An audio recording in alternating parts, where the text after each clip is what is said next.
22 বছর পর মঙ্গলবার রাতে ভারতের বিপক্ষে জয় পেয়েছে বাংলাদেশ। 2003 সালের পর এই প্রথম বাংলাদেশের কাছে 1-0 ব্যবধানে হারল ভারতীয় ফুটবল দল। দীর্ঘ অপেক্ষার পর দেশের 18 কোটি মানুষকে খুশি করতে পেরে উচ্ছ্বসিত হামজা চৌধুরী। ভারতকে হারানোর পর কোচ হেভিয়ের ক্যাবরেরা সংবাদ সম্মেলনে এসেছিলেন হামজা চৌধুরীকে নিয়ে। সংবাদ সম্মেলনে তাই বিশাল হাসিমুখ নিয়ে বসেন হামজা এবং প্রথমে নিজের প্রতিক্রিয়া ব্যক্ত করেন। এরপর একের পর এক প্রশ্ন থাকে। বাংলাদেশের জার্সিতে সপ্তম ম্যাচে জয় পাওয়া হামজা বলেন, ভারতকে হারিয়ে 18 কোটি মানুষকে খুশি করতে পেরেছি। পৃথিবীর আর কোথাও এটা হয়তো সম্ভব নয়, তাই এটি অবশ্যই আমার ক্যারিয়ারের সেরা সাফল্যের মধ্যে থাকবে। হ্যাঁ, মানুষ খুশি একটা লম্বা সময় পর, তাও 2 যুগের কাছাকাছি। 2003 সালের পর ভারতের বিপক্ষে জয় এলো 2025 সালে। এশিয়ান কাপ বাছাই থেকে বিদায় নেওয়ার কষ্ট কিছুটা হলেও লাঘব হয়েছে ভারতকে হারানোর পর। আগের ম্যাচগুলোর মতো শেষ মুহূর্তে আমরা আর ম্যাচ হারাইনি বা হাতছাড়া করিনি, কারণ আমরা বিশ্বাস করেছিলাম যে সবাই মিলে পরিস্থিতি সামলাতে পারবো।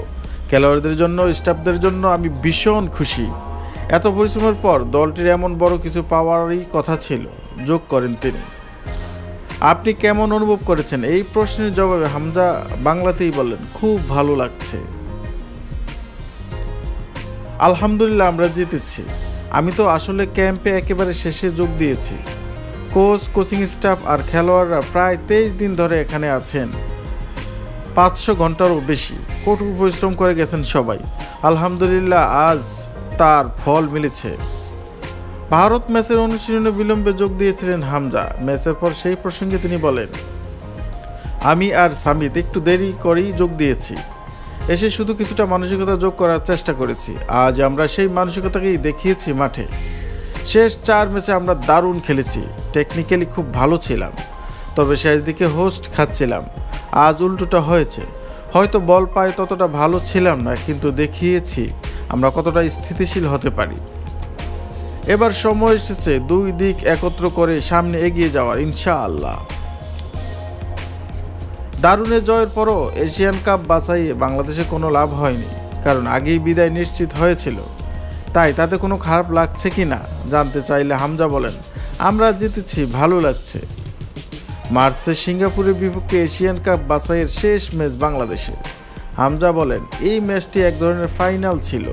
22 বছর মানুষ অপেক্ষা করেছে বড় ম্যাচ জেতার জন্য, আর সেটাই হয়েছে। আমরা সবাই জানতাম পারফরমেন্স তো হচ্ছেই, দরকার ফল। আজ হয়তো পারফরমেন্সটা পুরোদমে হয়নি, কিন্তু ফল এসেছে। এখন মার্চে আবার নতুন তৈরি হবে এবং দুটিকে একসঙ্গে মিলিয়ে আরও শক্ত দল হয়ে ফিরবে, ইনশাআল্লাহ। তো প্রিয় বন্ধুরা, খেলাধুলা বিষয়ক সকল তথ্য পেতে এই চ্যানেলটি সাবস্ক্রাইব করে রাখুন এবং এফএস স্পোর্টস নামে ফেসবুক পেজ রয়েছে, সেখানে গিয়ে ফলো দিয়ে রাখতে পারেন। আজকে এই পর্যন্ত, সবাই সুস্থ থাকবেন, ভালো থাকবেন।